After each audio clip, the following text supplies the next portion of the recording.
Bonjour, j'ai préparé une série de 3 épisodes autour de la prononciation et du fait d'avoir un accent quand on parle une langue étrangère. Mais pas que. Pas que, c'est une expression pour dire pas seulement.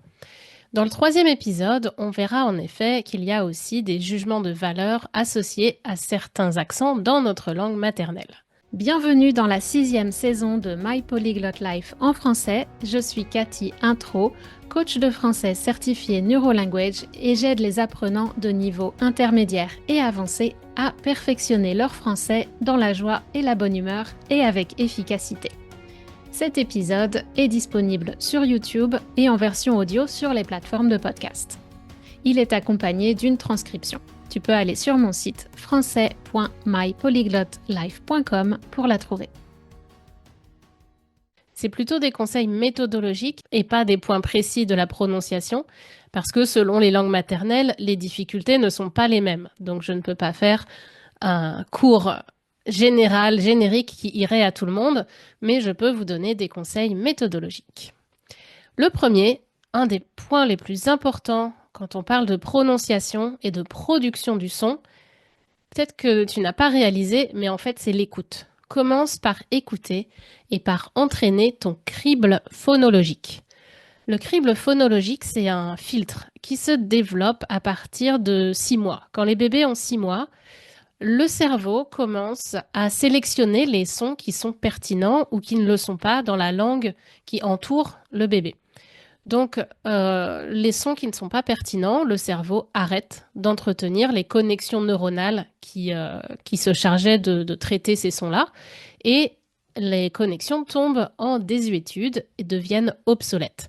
Donc, c'est pour ça qu'on perd la capacité d'entendre certains sons. Et c'est pour ça que c'est mieux d'apprendre une langue avant l'âge de 7 ans, quand on a encore un cerveau qui est plus plastique et qui peut maintenir cette capacité d'entendre un spectre de sons beaucoup plus large.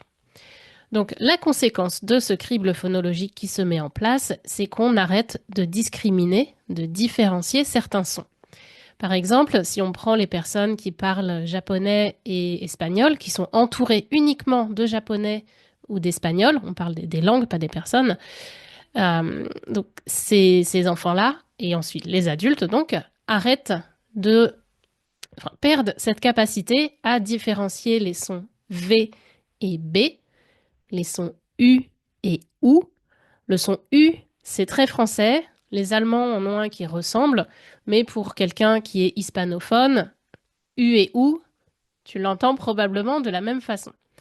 Et des études ont montré, chez les Japonais par exemple, que des personnes japonaises qui avaient perdu cette capacité à différencier le L et le R, même après plus de 20 ans aux États-Unis, même si leur niveau d'anglais est excellent, qu'elles parlent très bien, qu'elles sont capables de produire des R et des L, elles ne sont pas forcément capables de les entendre. Elles peuvent les faire, elles ont la capacité physique de produire ces sons, mais pour leur cerveau, il n'y a pas de différence. Si on leur présente les 2 mots sans aucun contexte qui permettrait d'orienter la compréhension vers l'un ou vers l'autre. Et c'est pour ça que je ne sais pas si tu as déjà essayé de passer l'examen TCF, mais il y a certaines questions de compréhension orale où on demande de choisir entre c'est lui ou c'est Louis.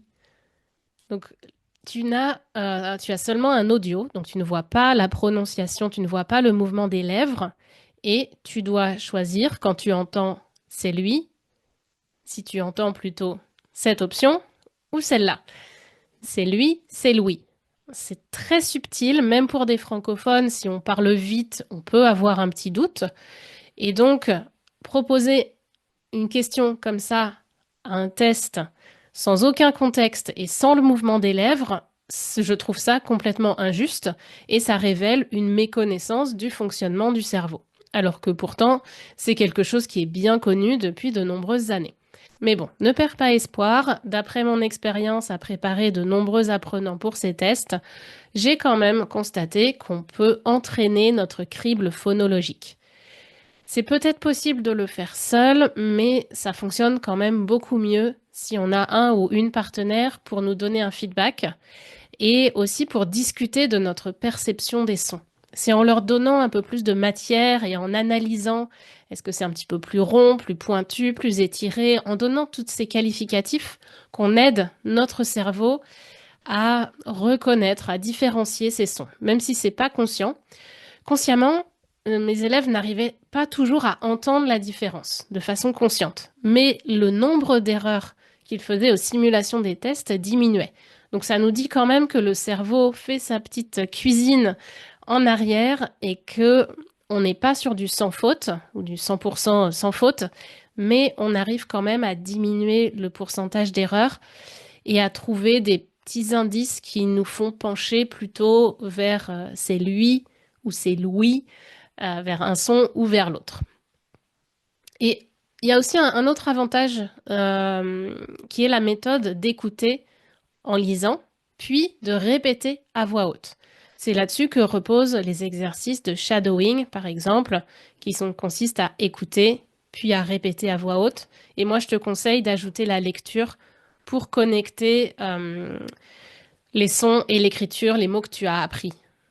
C'est comme ça que ton cerveau va progressivement comprendre de mieux en mieux les raccourcis et les enchaînements que font les natifs et natives à l'oral. Ça, je l'observe en tant qu'apprenante. J'ai suivi un programme de 3 mois de shadowing en japonais qui a amélioré ma compréhension orale du japonais standard et aussi ma fluidité à force de répéter et répéter des phrases chaque jour. Ça, je le vois aussi en espagnol quand je répète des phrases entendues dans des séries, par exemple. L'inconvénient de cette méthode du shadowing, c'est qu'on devient meilleur à décoder ce qu'on écoute fréquemment. Donc, mon shadowing sur le japonais standard m'a peu aidé pour m'améliorer dans la compréhension du dialecte local là où j'étais. Et ça, je l'observe aussi en tant que coach de français, quand des immigrés au Canada viennent me voir parce qu'ils et elles ne comprennent pas le français québécois, alors que moi, ils et elles me comprennent. Et en faisant ce travail de shadowing, d'écoute et de répétition, ça prend beaucoup de répétition, on arrive rapidement à avoir une amélioration de la compréhension. Ça s'explique par le fait que pour réussir à reproduire une phrase au plus près de l'original, ce qu'on essaye de faire en shadowing, ton cerveau fait ce travail d'analyse pour comprendre comment réussir à atteindre un résultat similaire.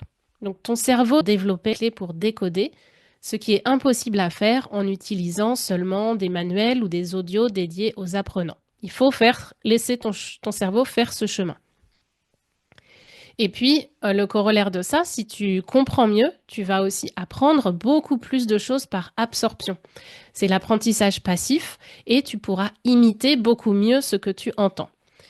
Et là, pour éviter de prendre de mauvaises habitudes, surtout si tu n'arrives pas à entendre certains sons, c'est quand même mieux d'avoir un feedback bienveillant qui peut valider quand tu produis les bons sons ou la bonne intonation. Et ça, c'est pour ça que les apps sont encore limitées. Si tu travailles ta prononciation avec Duolingo, c'est pas terrible. Honnêtement, pour le tester avec l'italien, il laisse passer beaucoup trop de choses approximatives. Parfois, j'oublie de dire certains mots ou j'entends moi-même que ça ne sonne pas comme ça devrait et Duolingo me le compte. Bon, ça m'aide pas beaucoup à progresser.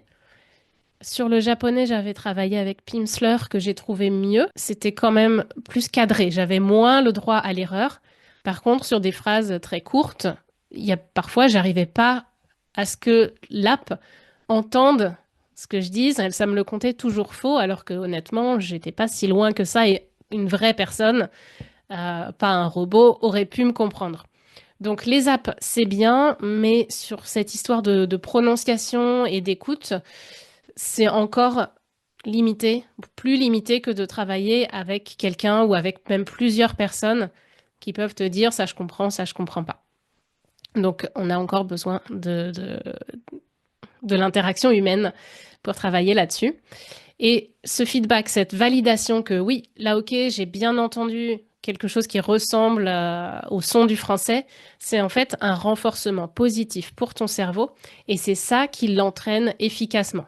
Si on connecte là aussi avec les IA, c'est ce qu'on fait avec l'IA quand on met un pouce en haut ou un pouce en bas pour valider ou invalider la réponse que l'algorithme nous a donnée et pour qu'il apprenne de ses erreurs. Et si tu arrives à un point où tu peux imiter ce que tu entends, par conséquent, ton flot de parole sera meilleur et on aura l'impression que ta prononciation est bonne. Le deuxième conseil, c'est d'utiliser tes yeux, d'observer. Pour en arriver à ce point où ta fluidité est bonne et où tu arrives à produire les sons attendus dans la langue cible, ton sens de l'observation peut t'aider.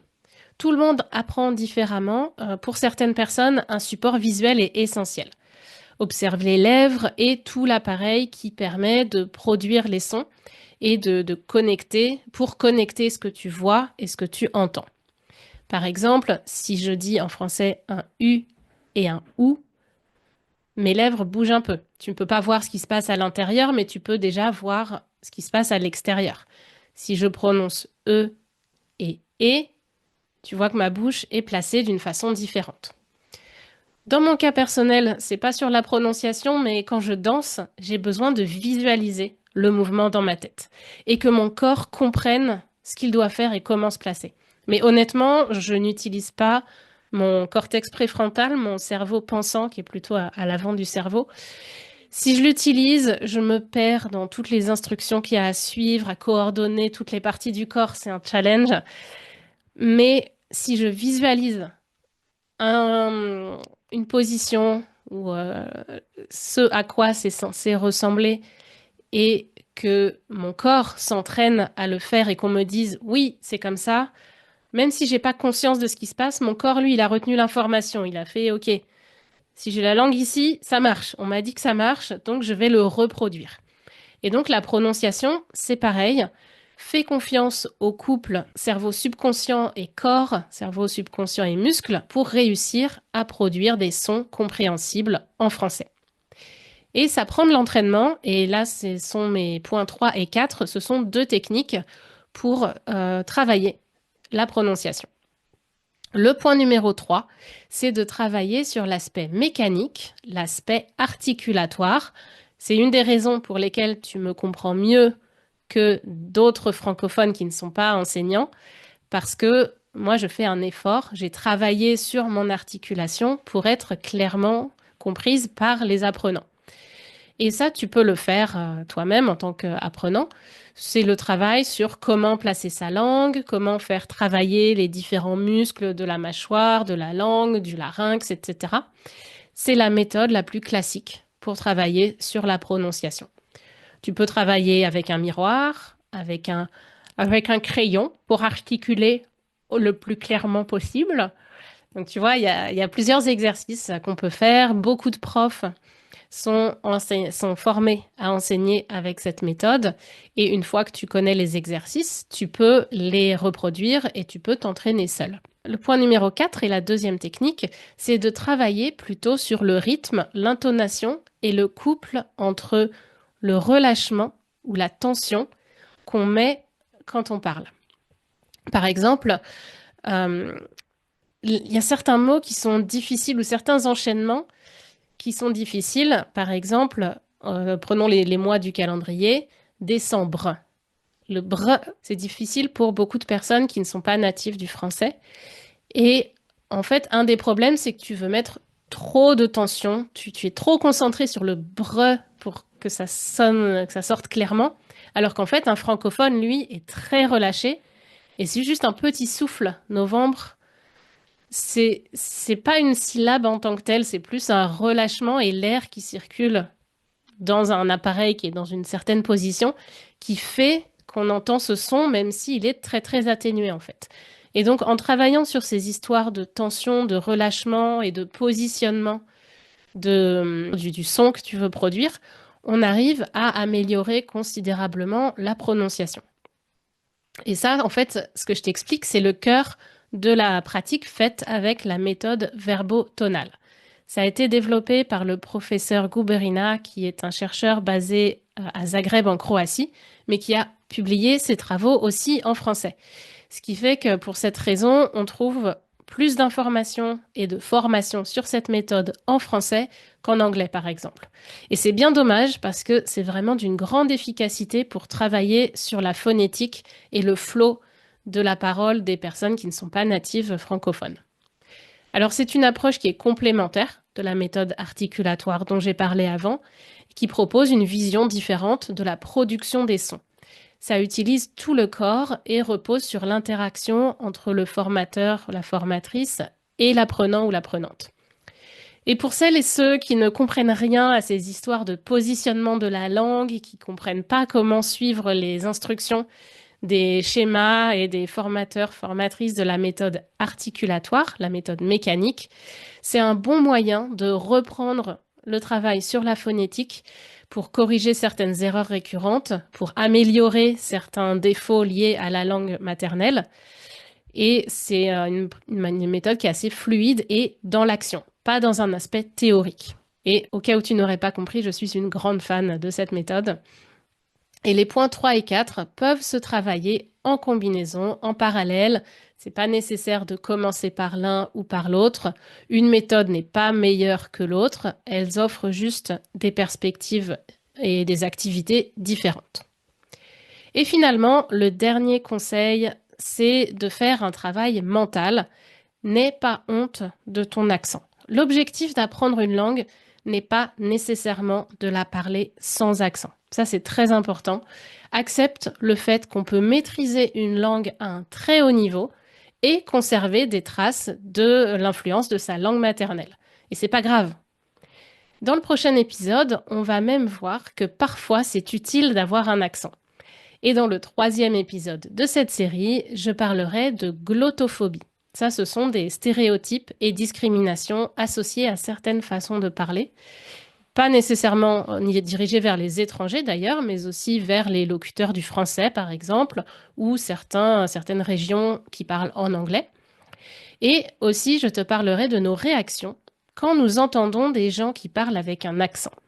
Une occasion de te questionner, toi, en tant que personne qui entend des personnes qui ont un accent dans ta langue maternelle. Et j'inclus ce point sur le mental dans les conseils pour améliorer ta prononciation, parce que si tu n'as pas honte de ta façon de parler, tu ressentiras plus de confiance en toi. Tu auras moins peur d'aller vers les autres et tu ne reculeras pas devant le travail nécessaire à faire pour améliorer ton élocution. Parce que tu comprends que ce n'est pas un jugement de valeur. Ça ne va pas réveiller des émotions négatives et au contraire, travailler sur sa prononciation, c'est un travail rationnel. C'est tout simplement un outil de plus pour améliorer ta fluidité et ta capacité à être compris ou comprise et même à comprendre les natifs comme je te l'ai expliqué dans mon premier point. Donc si tu veux améliorer ton français et que tu es prêt ou prête à te consacrer pendant quelques semaines ou quelques mois selon tes objectifs à des séances en privé pour une pratique ciblée et pour t'aider à ajouter plus de français dans ton quotidien d'une façon qui produira des résultats, contacte-moi en remplissant le formulaire qui est sous la vidéo. Si tu rencontres des blocages ou des problèmes d'organisation, on travaillera aussi sur des stratégies pour les surmonter. En attendant, n'oublie pas de t'abonner à la chaîne et à ma newsletter pour recevoir un courriel en français chaque semaine avec des conseils et les liens pour ne pas manquer un seul épisode du podcast ou de vidéo. À très bientôt, ciao ciao. Voilà, c'est tout pour aujourd'hui. Si tu aimes ce podcast, tu sais que tu peux m'aider beaucoup en mettant des reviews, des étoiles sur ta plateforme de podcast préférée, en le partageant avec tous les gens que tu connais autour de toi qui peuvent comprendre le français. Et n'oublie pas de t'abonner au podcast pour recevoir les notifications, mais aussi à ma newsletter. Ciao, ciao!